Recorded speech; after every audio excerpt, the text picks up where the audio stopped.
మేము ఏమంటున్నామంటే రేవంత్ రెడ్డి గారికి, అయ్యా రేవంత్ రెడ్డి గారు 2023 అక్టోబర్లో కుంగిపోయిన పిల్లలవి ఇప్పటికే మీరు నిష్ణాతులతో మాట్లాడి ఉంటారు. ఎన్డీఎస్ఏ కూడా దాని మీద స్టడీ చేసి ఒక రిపోర్ట్ ఇచ్చి ఉంటుంది. 2024లో ఇవాళ లేటెస్ట్గా తెలిసిన మాట ఏంటంటే 2024లోనే ఎప్పుడైతే ఈ లక్ష్మీ బరాజ్ కుంగిపోయిన వెంటనే అన్నారం కానీ సుందిల్ల కానీ రెండు కూడా అదే షీట్ ఫైలింగ్ ఏ ఏ డిజైన్ తోటి కట్టబడ్డావో అదే డిజైన్ ఉన్నాయి కాబట్టి అని చెప్పి గ్రౌటింగ్ చేసినట్ట.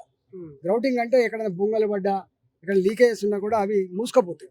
అట్లా ట్రీట్మెంట్ చేసి ఉన్నారు కాబట్టి లక్ష్మీ బరాజ్ దగ్గర ఇవాళ కన్నెపల్లి పంపల దగ్గర 1,00,000 కుసకులు నీళ్లు కనుక పోతే 98 మీటర్ల ఎత్తుండేటువంటి ఆస్కారం ఉంటుంది. కాబట్టి 93.5 మీటర్లు ఉన్నప్పటికి కూడా నీళ్ళు ఎత్తిపోయవచ్చు అని చెప్పి నిష్ణాతులు చెప్తా ఉన్నారు. కాబట్టి ఇంత ఇంజనీర్లు చెప్తున్నప్పటికి కూడా ఇలా ఆ 2 డ్యాములకు ఆ 2 బరాజులకు గ్రౌటింగ్ చేసి తెలిసినప్పటికి కూడా మీరు నీళ్ళు ఎత్తిపోయకుండా మొండిగా నేను ఎత్తిపోయా నాకు ఎన్డీఎస్ఏ చెప్పిందని చెప్పి నువ్వు అంటున్నావు. దీన్ని క్షమించరాదు. నీచపు మాటలు నీవి. ఒకటే మాట ఒక్కొక్క మాట. ఇప్పుడు మీరు ఒక మాట అన్నారం సుందిల్ల రెండు కలిస్తే కూడా పూర్తి స్థాయిలో నింపితే కూడా 20 టీఎంసీ నీళ్లు ఉండవు. 20 టీఎంసీల నీళ్ళు అంటే 2,11,000 కుసకులు. 2,11,22,000 కుసకులు.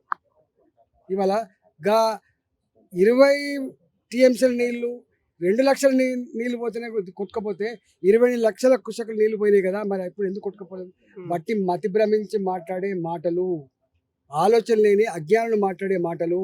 ఇవాళ నీకు తెలియకపోతే తెలిసినా బుకాయిస్తున్నావా, తెలుసుకునే ప్రయత్నం చేస్తలేవా రేవంత్ రెడ్డి గారు? ఇది మంచిది కాదు. మాజీ ఇంజనీర్ శ్యామ్ సుందర్ రెడ్డిపై కూడా తీవ్ర వ్యాఖ్యలు చేస్తున్నారు. జైల్లో పెట్టడానికి తమాషాలు చేస్తున్నారు.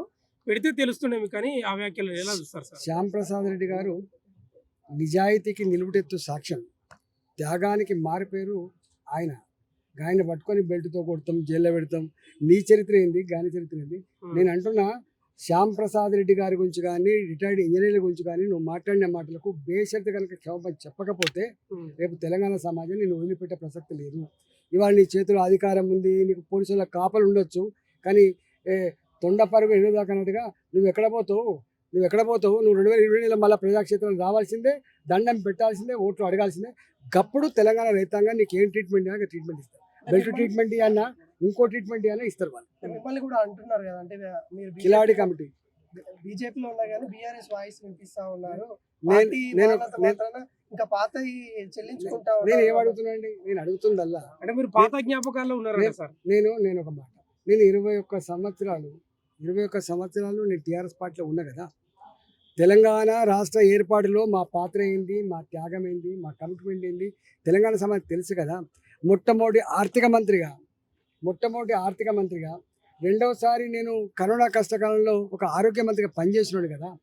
ఆ కరీంనగర్ జిల్లా వాసిని కదా. ఆ పునాది వేసినప్పుడు, అవి కట్టినప్పుడు వాటిల్లో నిలతడపి పడుకున్న వాళ్ళం కదా. మేము అన్నిట్లో ఇన్వాల్వ్ అయినా కదా. మేమేమంటున్నాం? నేను అంటున్నా, ఇంజనీర్లు కనుక డిజైన్లు తప్పిస్తే శిక్ష వేయండి. ఆనాటి పాలకులు కనుక ఆదేశాలు ఇచ్చి తప్పు చేస్తే శిక్ష వేయండి. ఎవరిని వదిలిపెట్టకండి. ఒకవేళ కాంట్రాక్టులు కనుక క్వాలిటీ కట్టకపోతే వాళ్ళు కూడా శిక్ష వేయండి.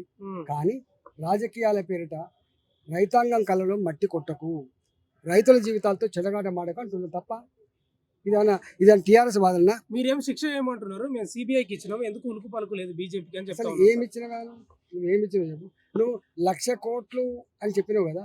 నువ్వు ఇచ్చింది కేవలం సుందిల్లా, అన్నారం, లక్ష్మీ బరాజ్ తప్ప నువ్వు మొత్తం కాళేశ్వరం బాకి నువ్వు ఇచ్చినావా చెప్పండి? పోయి అడుగు. నువ్వు మరి ఏమైంది? అయినా నేను ఒక మాట, అన్నిట్లో నువ్వే తెలికలు అవుతావి, అన్నిట్లో నువ్వే నిష్ణాతులు అవుతావి.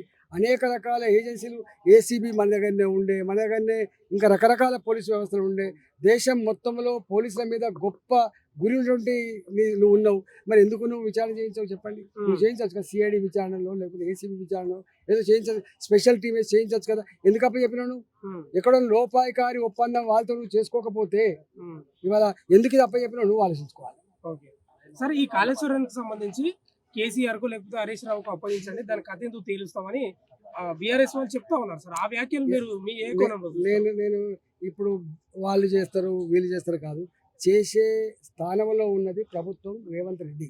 ఓకే, రేవంత్ రెడ్డి గారు చేయాలి. ఉమ్, ఇవాళ నేను కేసీఆర్ డిమాండ్ చేయను. కేసీఆర్ చేసేదాన్ని లేడు, అయిపోయా. ఉమ్, మరి పాలకులుగా లేరు కదా, పాలకులుగా ఉన్నది రేవంత్ రెడ్డి గారు. రేవంత్ రెడ్డి గారి బాధ్యత అందరినీ పిలిచి మాట్లాడాలి, ఓకే నిష్ఠాలతో ఒపీనియన్ తీసుకోవాలి, దీనికి ఒక పరిష్కారం చూపించాలి. రేపు ఎన్టీపీసీ కానీ, హైదరాబాద్ డ్రింకింగ్ వాటర్ కానీ, ఉత్తర తెలంగాణ ప్రజానికాని తాగే నీళ్ళ వ్యవస్థ కానీ, అదేవిధంగా సింగరేణి ఆధ్వర్యంలో నడిచినటువంటి పవర్ ప్లాంట్ కానీ నీళ్ళిచ్చి మాట్లాడమని చెప్పి డిమాండ్ చేస్తారు. సార్ చివరి ప్రశ్న, మీరు హరీష్ రావును బీజేపీలోకి తీసుకుపోతున్నారంట, మీదే పెద్దన్న పాత్రనంట, బహిరంగ సభలో మాట్లాడుతూ ఉన్నారు సార్. మీరు దేవుని మీద ఒట్టేసి చెప్పు అది నిజం కాకపోతే హరీష్ రావుకు సవాలు ఇస్తున్నారు ముఖ్యమంత్రి రేవంత్ రెడ్డి. ఆయనకు సంచలనాలు కావాలి, ఉమ్, ఆయనకు కొంత పేపర్లల్లో లేకపోతే టీవీలలో బ్రేకింగ్ న్యూస్ కావాలి. ఆయన అబద్ధాలు, ఆయన చరిత్ర అంతా కూడా ఆయన చెప్తాడు. ఉమ్, నిజాలు చెప్పే నాయకుని నమ్మరు, అబద్ధాలు చెప్పే నాయకుని నమ్ముతారు, ఇష్టపడతారని చెప్పి ఫిలాసఫీని ఉంట పట్టించుకున్నాడు. ఆయన గురించి ఇక్కడ పోటీ పడతామని మేము ఉమ్, రేవంత్ రెడ్డితో పోటీ పట్టుడు ఈ రాష్ట్రంలో ఎవరు లేడు. ఉమ్. ఆయనే పోటీ, రేపు ఆయనే శత్రువు అవుతాడు. ఆయనే ఓడించుకుంటాడు తప్ప ఇంకోటి ఎవడు ఓడించాడు. మీరు ఇద్దరు ముగ్గురిని సీఎం లో చూశారు, అధికారంలో ఉన్నారు, ప్రతిపక్షంలో ఉన్నారు. ఇలాంటి సీఎం వ్యాఖ్యలు మీరు ఎప్పుడైనా చూసారు? ఆరుగురు సీఎంలను చూసినా నేను. అవును. చంద్రబాబు నాయుడు గారిని చూసినా, రాజశేఖర్ గారిని చూసినా, ఉమ్, రోషయ్య గారిని చూసినా, కిరణ్ కుమార్ గారిని చూసినా, కేసీఆర్ని చూసినా, ఈయనని చూస్తున్నా. ఉమ్, అప్పుడప్పుడు కేసీఆర్ కూడా కొంత వల్గర్ లాంగ్వేజ్ మాట్లాడేది ఒక, కానీ సమైక్య రాష్ట్రంగా ఉన్నాడు. ఏ ముఖ్యమంత్రి కూడా ఒకటే ఒక సందర్భంలో నన్ను రాజశేఖర్ ఒక మాట అన్నాడు, రాజేంద్ర పట్టుమని 10 సీట్లు గెలవాలి రాజేంద్ర, నీ తలకాయ ఎక్కడ పెట్టుకుంటావు అనే మాట అసెంబ్లీలో. మాట్లాడు. కానీ ఆ మాటకు ఆయన చింతించిండు. ఉమ్, ఆ మాటకు నన్ను పిలిపించుకొని లోపల కవలించుకొని మళ్ళా నువ్వు ధోనిలో వెళ్ళిపోయింది అని చెప్పి మాట్లాడాడు. కానీ అంతకంటే నీచంగా ప్రవర్తిస్తున్నాడు. తెలంగాణ రాష్ట్రంలో గిట్లాంటి ముఖ్యమంత్రులు వస్తారని, గీ భాష ప్రయోగించబడతారని, గిన్ని అవమానాలను మాలాంటి వాళ్ళు కూడా ఎదుర్కొంటామని కళ్ళ కూడా ఊహించలేదు. సిగ్గుపడుతున్నాం. 14 ఏళ్ళు ఉద్యమం నడిపిన మేము ఇవాళ ఎన్నిసార్లు జైళ్ళల్లో ఉన్నామో. ఆయన మంచిగా అన్నాడు, సమైక్య రాష్ట్రంలో సమైక్య పాలకుల దగ్గర బ్రహ్మాండంగా ఉన్నాడు. మీకు తెలుసు ఆయన చరిత్ర అంతా కూడా అటువైపు ఉండే, మా చరిత్ర అంతా కూడా తెలంగాణ కోసం కుట్లాంటి చరిత్ర. కాబట్టి ఇవాళ మేము జైళ్ళల్లో ఉన్నాం, మా మీద 152 కేసులు ఉన్నాయి, ఇవాళకి కూడా కేసులు తిరుగుతూ ఉన్నాం. ఇవాళ మమ్మల్ని పట్టుకొని వీళ్ళు రేవంత్ రెడ్డి మాట్లాడుతున్నారంటే ఇక దాన్ని సిగ్గుపడాలని నవ్వన్నా తెలియలేదు.